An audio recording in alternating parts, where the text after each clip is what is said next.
नमस्कार दोस्तों। ये वीडियो में आज इंडसइंड बैंक के बारे में चर्चा करेंगे। दोस्तों, बहुत सारे इन्वेस्टर्स को ये स्टॉक के ऊपर नज़र है क्योंकि जो रिटर्न्स ये स्टॉक ने दिया है उसके वजह से इन्वेस्टर्स को एक नज़र है ये स्टॉक के ऊपर। दोस्तों, मैं इन्वेस्टर्स बोला हूँ, ट्रेडर्स नहीं बोला हूँ, तो ये बात को आप ध्यान ध्यान में रखना पड़ेगा। ये स्टॉक का मूवमेंट कहाँ पे हो सकता है, कौन से फैक्टर्स इफेक्ट कर सकते हैं, इसका सपोर्ट रेजिस्टेंस प्रीवियस 10 साल के एनालिसिस भी हम ये वीडियो में देखेंगे। तो वीडियो को अंत तक देखें, मैं आपको बहुत सारे पॉइंट्स क्लियरली एक्सप्लेन करने के लिए कोशिश करता हूँ। ये वीडियो में हम ये स्टॉक का टेक्निकल एनालिसिस करेंगे, फंडामेंटल करेंगे और इसका जो भी वेटेज बैंक निफ्टी में है उसके बारे में भी हम देखेंगे। दोस्तों, मैं जो भी एनालिसिस किया हूँ आपके सामने वो सब रखूंगा ताकि आपको एक क्लैरिटी मिल जाता है ये स्टॉक का मूवमेंट कहाँ पे हो सकता है। ये वीडियो इन्वेस्टर्स एंड ट्रेडर्स दोनों के लिए काम आता है। मैं दोनों को माइंड में रख के ये वीडियो पोस्ट कर रहा हूँ। अगर आप इन्वेस्टर है तो ये पॉइंट पे इन्वेस्ट कर सकते या नहीं कर सकते उसके बारे में भी हम चर्चा करेंगे। अगर आप ट्रेडर है तो पोजीशन ले सकते या नहीं उसके बारे में भी चर्चा करेंगे। अगर आप पहली बार वीडियो को देख रहे हैं तो चैनल को जरूर सब्सक्राइब कीजिए। मैं आपके लिए हर दिन इंटरेस्टिंग लर्निंग वीडियोस लाते रहूंगा। ये जो ఛానల్ ये తెలుగు और हिंदी दोनों के लिए है। ఎవరైనా తెలుగు స్టేట్స్ నుండి ఈ వీడియోని చూస్తూ ఉంటే మీకేమైనా డౌట్స్ ఉంటే కింద కామెంట్ సెక్షన్లో కామెంట్ చేయండి. మీకేమైనా వీడియో రికమెండేషన్స్ ఉంటే మీరు వాటి గురించి కూడా కింద కామెంట్ చేయొచ్చు. నేను మీ కామెంట్స్కి రిప్లై ఇస్తాను. అండ్ మీకు ఇంకేమైనా డౌట్స్ ఉంటే డిస్కషన్ ట్యాబ్ ఇక్కడ ఓపెన్ ఉంది. మీరు మీ క్వశ్చన్స్ ఏవైతే ఉంటాయో మీరు ఇక్కడ పోస్ట్ చేయొచ్చు. तो चलिए दोस्तों, वीडियो को स्टार्ट करते हैं।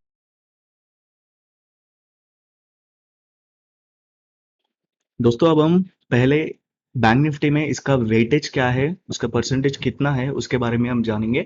और मैं आपको लेटेस्ट डेटा है वो आपको दिखा रहा हूँ, April 30, 2020। यहाँ पे आप देखें तो बैंक निफ्टी में कितने भी जो भी बैंक्स है उसका डेटा आप ये कॉलम में देख सकते हैं। आप इसको नोट भी कर सकते हैं। HDFC बैंक का वेटेज जो है वो 30% है। जो करंट डेटा है वो हमको यहाँ पे दिख रहा। और इंडसइंड बैंक अगर आप देखें तो 4.17% हमको यहाँ पे बताया गया है। दोस्तों, मैं आपको पहले टाटा मोटर्स के स्टॉक एनालिसिस वीडियो में ये जो वेबसाइट है इसके बारे में मैं पूरा एक्सप्लेन किया हूँ। अगर ये वेबसाइट के बारे में आपको पता नहीं है तो एक बार Tata Motors stock analysis video एक बार देखिए, वहाँ पे मैं आपको एक्सप्लेन किया हूँ। तो अब हम डायरेक्टली होल्डिंग्स के पास आते हैं। दोस्तों, जो मैं आपको बोला हूँ ये हमारे काम का चीज़ है। होल्डिंग सेक्शंस पे यहाँ पे अगर हम देखें तो promoter holdings trend in last 6 months, promoter holding in the company has almost stayed constant. यहाँ पे आपको दिख रहा होगा ऑलमोस्ट, ये स्टेड कांस्टेंट नहीं है दोस्तों, ऑलमोस्ट स्टेड कांस्टेंट। और म्यूचुअल फंड होल्डिंग्स में in last 3 months mutual fund holdings of the company has almost stayed constant. ये दोनों भी सेम यहाँ पे हमको दिख रहा है। यहाँ पे आप हाई प्लेज्ड प्रमोटर होल्डिंग के बारे में भी देख सकते हैं और यहाँ पे डिक्रीज्ड फॉरेन इंस्टीट्यूशनल होल्डिंग्स के बारे में भी देख सकते हैं। ये लोग जो है दोस्तों लास्ट 3 महीने में 1.64% का स्टेक इसमें से निकाल दिए थे, डिक्रीज बाय 1.64%। अगर हम शेयर होल्डिंग का देखें तो यहाँ पे टोटल प्रमोटर होल्डिंग नीचे जाते हुए हमको दिख रहा है। जो 3 क्वार्टर्स थे, जुलाई सितंबर दिसंबर 2019 का कांस्टेंट था, लेकिन मार्च के क्वार्टर में थोड़ा यहाँ पे गिरावट देखने के लिए मिल रहा है। 14.38% जो है उसमें से 14.34 हमको यहाँ पे दिख रहा है। दोस्तों, आपका ध्यान एक बार यहाँ पे दीजिए। होल्डिंग्स जो है वो ये कलर्स पे हमको बताया गया है, लेकिन यहाँ पे देखिए दोस्तों, जो प्लेड्ज्ड प्रमोटर होल्डिंग्स रहते हैं वो येलो कलर में हमको दिखाई देते हैं। अगर आप मार्च 20 में देखें तो ये जो गिरावट था दोस्तों 14.38 से 14.34, यहाँ पे आप देख सकते हैं, यहाँ पे येलो लाइन दिख रहा है। तो यहाँ पे क्या दिया गया है दोस्तों, प्लेड्ज्ड प्रमोटर होल्डिंग्स 3.77%। मतलब प्रमोटर जो है उनके शेयर्स को प्लेज किए थे, मतलब गिरवी जैसा रखे गए थे वो लोग के द्वारा। डेट क्लियर करने के लिए वो कुछ भी हो सकता है, वो लोग उनके शेयर्स को प्लेज किए गए थे ये क्वार्टर में, मार्च 20 के क्वार्टर में। इसीलिए यहाँ पे हमको ये जो गिरावट है हमको यहाँ पे देखने के लिए मिला है। दोस्तों, प्रमोटर्स का प्लेजिंग ऑफ शेयर्स क्यों किया जाता है, इसको बहुत कुछ रीजंस रहते हैं दोस्तों। एक उन लोगों के पास पैसे का कमी हो सकता है, या फिर डेट का इश्यू हो सकता है, कुछ भी हो सकता है वो। ये जो मार्च का क्वार्टर है दोस्तों, मैं इसका कुछ ट्रैक नहीं किया हूँ इंडसइंड बैंक का, तो इसका न्यूज़ भी मुझे पता नहीं है, और ये जो प्लेजिंग, इसके बारे में भी मुझे कुछ पता नहीं है। लेकिन दोस्तों ये जो प्लेजिंग है वो इतना अच्छा नहीं है ये स्टॉक के लिए। तो अगर आप लंबी अवधि के लिए इन्वेस्ट करना चाहते हैं तो ये बात को आप ध्यान में रखिए, और एक बार आप इसका एनालिसिस कीजिए, ये जो प्लेजिंग है कि ये किस लिए किया गया है प्रमोटर्स के द्वारा।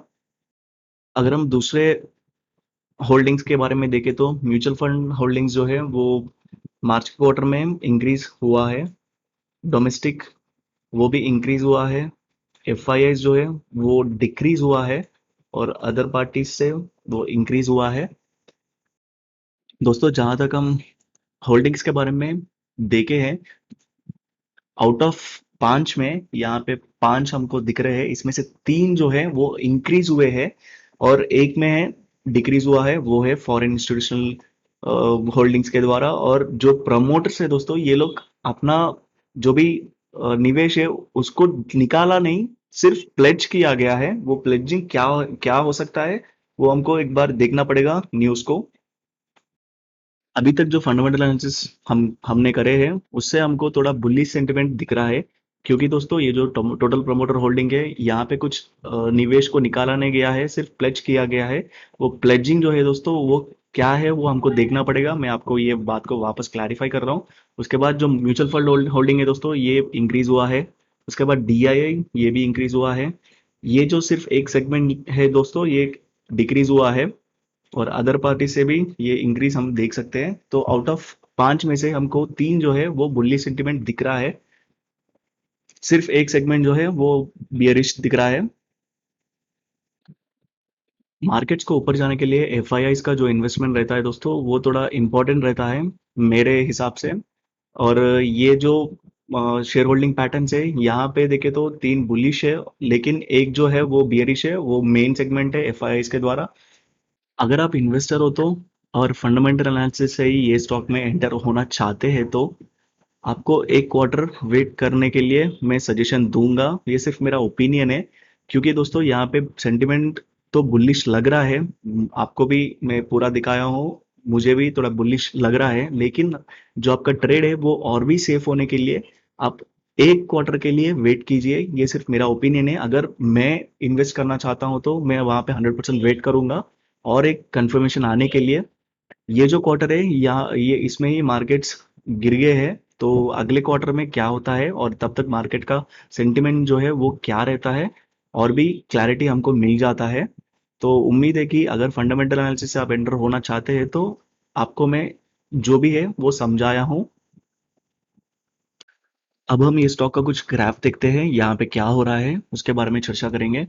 दोस्तों यहाँ पे अप्रैल महीने से आप क्लियरली ये स्टॉक जो है वो एक चैनल के अंदर ट्रेड होते हुए हमको दिख रहा है, और ऊपर का रेसिस्टेंस जो है दोस्तों वो 480 ये ले रहा है, और नीचे का जो सपोर्ट है दोस्तों 370 ये लेते हुए हमको दिख रहा है।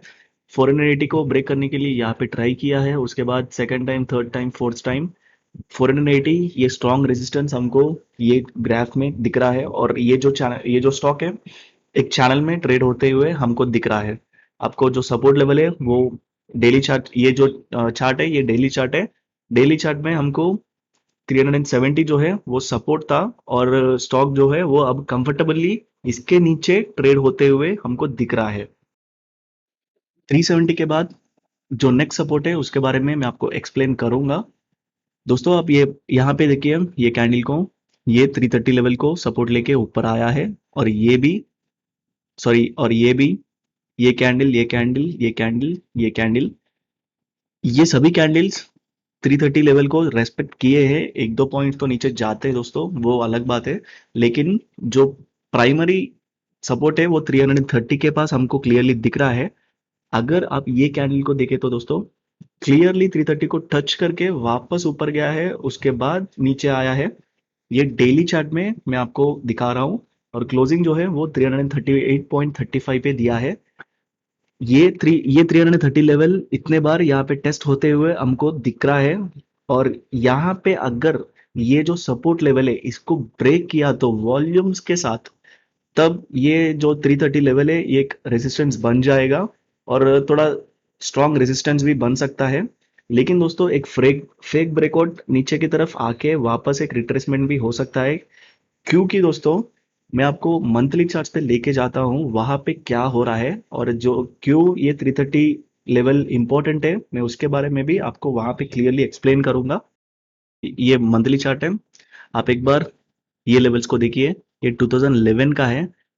आप यहाँ पे 2010 से लेके 2012 तक 22 मंथ्स कंसोलिडेशन यहाँ पे देख सकते हैं। एक एक जो कैंडल है वो एक महीने का इंडिकेशन है, और ये जो कैंडल्स पूरे हैं ये ब्रेक करने के लिए 22 मंथ्स लगे हैं ये स्टॉक को ब्रेक करने के लिए। 2010 से 2012 तक कंसोलिडेशन फेस में ही था ये स्टॉक, और ये जो लेवल है ये इसके आसपास में ही ट्रेड होते हुए हमको दिख रहा है। क्लियरली हम देख सकते हैं 22 मंथ्स का कंसोलिडेशन पीरियड था ये स्टॉक का ब्रेकआउट देने के पहले। उसके बाद यहाँ पे ब्रेकआउट आया है दोस्तों, 23rd मंथ में आया है। 2012 के बाद ब्रेकआउट दिया है, 2012 में ब्रेक दिया है। उसके बाद 530 तक गया है ये स्टॉक, 315 को ब्रेक करके यहाँ पे मैं 315 प्लॉट किया हूँ जो सपोर्ट लेवल है। इसके बारे में भी आपको एक्सप्लेन करूंगा थोड़ी देर में। ये ब्रेकआउट देने के बाद 530 जो है वो हाई बनाया है। उसके बाद जो है दोस्तों वापस ये जो हाई है वो 2013 में बनाया है, और 2013 के बाद 2013 8th मंथ में वापस ये जो लेवल है इसको रीटेस्ट किया है।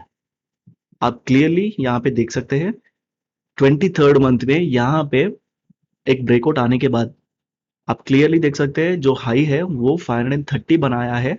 उसके बाद वापस लोस को टेस्ट किया है ये स्टॉक ने एक साल के अंदर ही, 532 315 retesting again in 1 year span.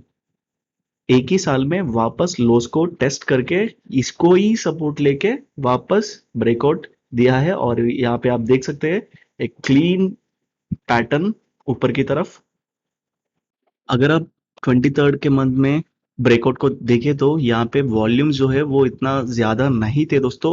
Volume increase तो हम देख सकते हैं, लेकिन ज्यादा वॉल्यूम से यहाँ पे ब्रेकआउट नहीं दिया है। जो प्रॉपर ब्रेकआउट था वो ये लेवल पे ही था। जब वापस इसको टेस्ट किया है तब प्रॉपर वॉल्यूम्स के साथ यहाँ पे ब्रेकआउट दिया है, और यहाँ पे एक क्लीन प्राइस एक्शन स्ट्रेटेजी हम देख सकते हैं, क्योंकि ब्रेकआउट देने के बाद वापस एक बार डिप आता है वहां पे लोग जो है वो बाई करके होल्ड किए हैं, और उन लोगों को एक मल्टी बैगर रिटर्न्स ये स्टॉक में मिला है।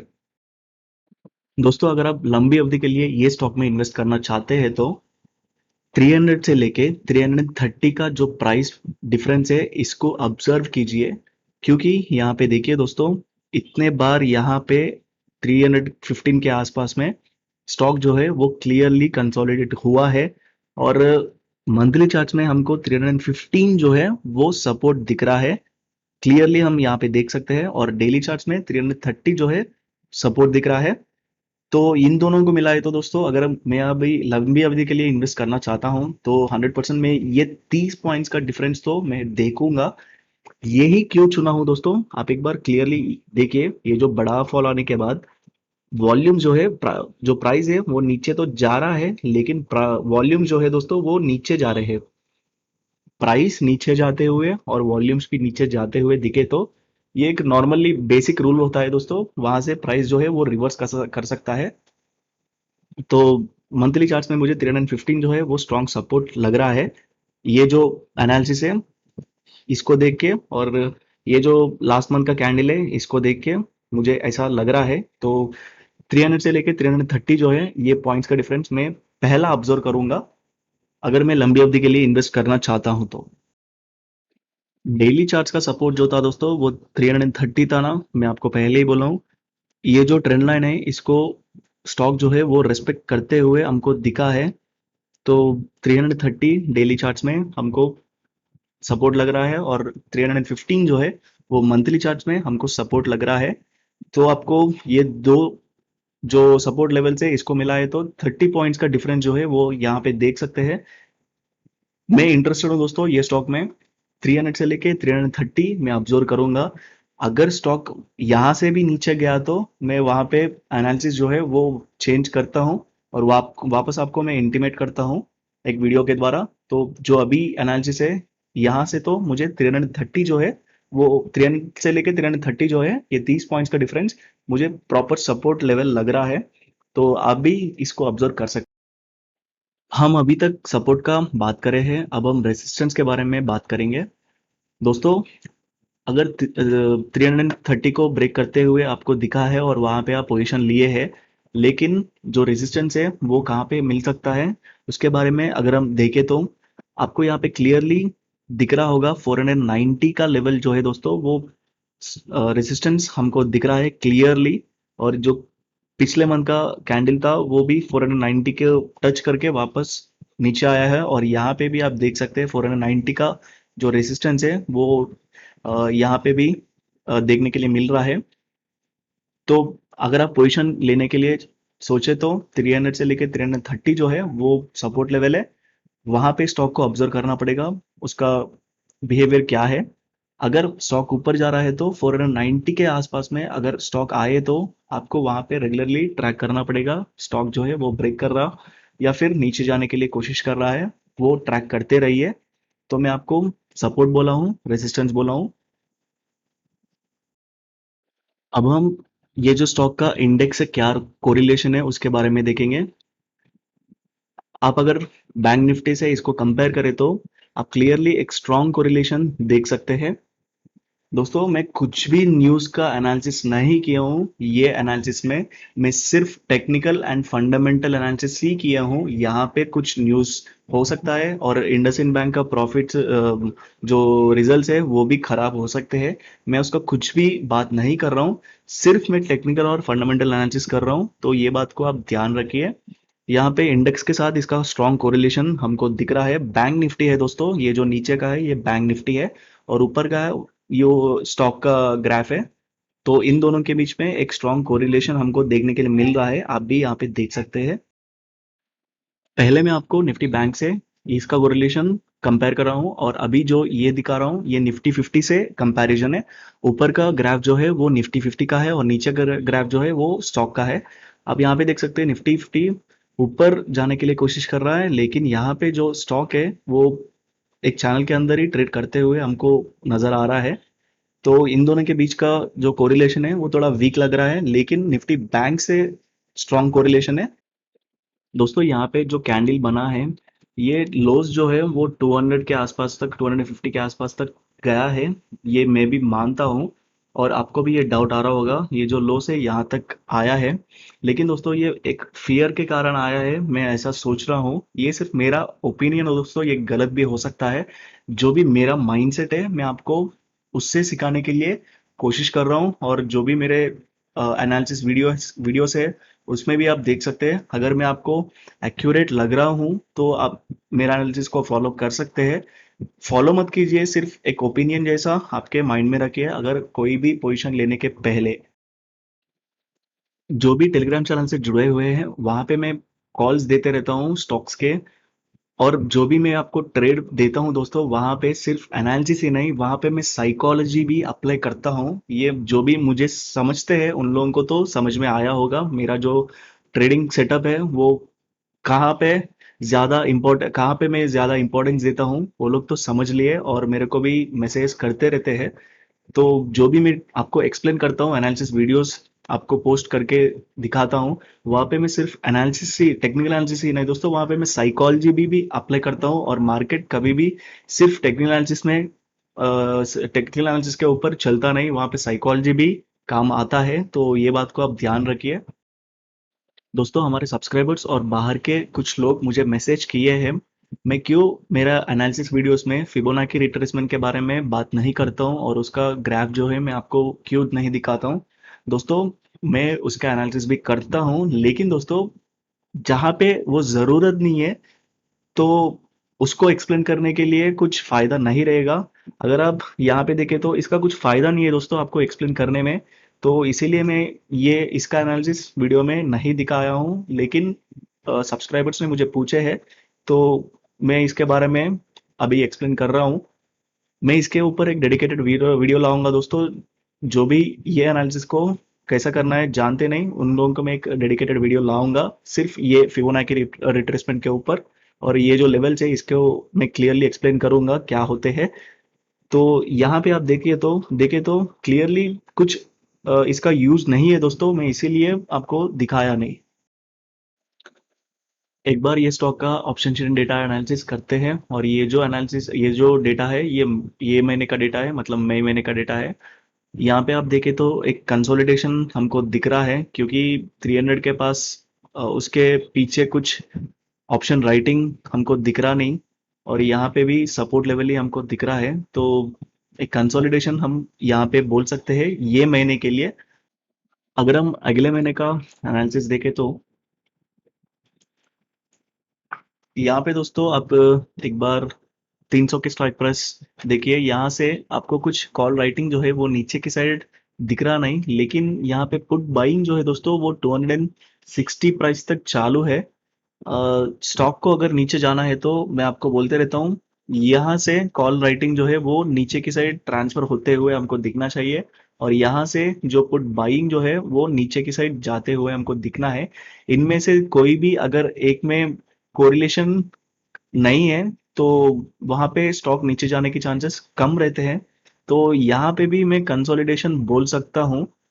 एक बार 300 लेवल को और 330 लेवल को ऑब्जर्व कीजिए, अगर 300 लेवल को भी ब्रेक करके नीचे गया तो 280 260 का लेवल जो है दोस्तों, यहाँ तक भी एक फेक ब्रेकआउट का चांसेस हो सकते हैं, क्योंकि मैं आपको 22 महीने का कंसोलिडेशन दिखाया हूँ, वहां पे स्टॉक जो है वो 240 सॉरी 260 280 वहां भी कंसोलिडेशन बहुत टाइम तक हुआ है। एक फेक ब्रेकआउट भी हो सकता है, तो उसको भी हम कंसिडर करते हैं, क्योंकि स्टॉक मार्केट एक डायनामिक वे में चलता है दोस्तों, तो हम उसके हिसाब से हमको जाना पड़ेगा। एनालिसिस जो है वो बदलते रहता है, तो ये बात को आप ध्यान में रखिए। लेकिन दोस्तों स्ट्रॉन्ग सपोर्ट लेवल मैं आपको पहले ही समझाया हूँ, 300 से लेके 330 है, और रेसिस्टेंस जो है वो 490 है। तो ये लेवल्स पहले आते हैं। ये स्टॉक में मैं लंबी अवधि के लिए इंटरेस्टेड हूँ। इंट्राडे ट्रेडिंग वो अगर लेवल्स आए तो मैं आपको इंटीमेट करूंगा दोस्तों, लेकिन मैं तो ये लंबी अवधि के लिए इंटरेस्टेड हूँ ये स्टॉक में, क्योंकि जो भी रिटर्न्स ये स्टॉक पहले दिया है वो बहुत बढ़िया थे। तो मैं ये लंबी अवधि के लिए प्लान कर रहा हूँ, और इसको मैं ट्रैक करते रहूंगा। मेरा वॉच लिस्ट में ये रहता है स्टॉक, तो आप भी ये लेवल्स को ऑब्जर्व कीजिए।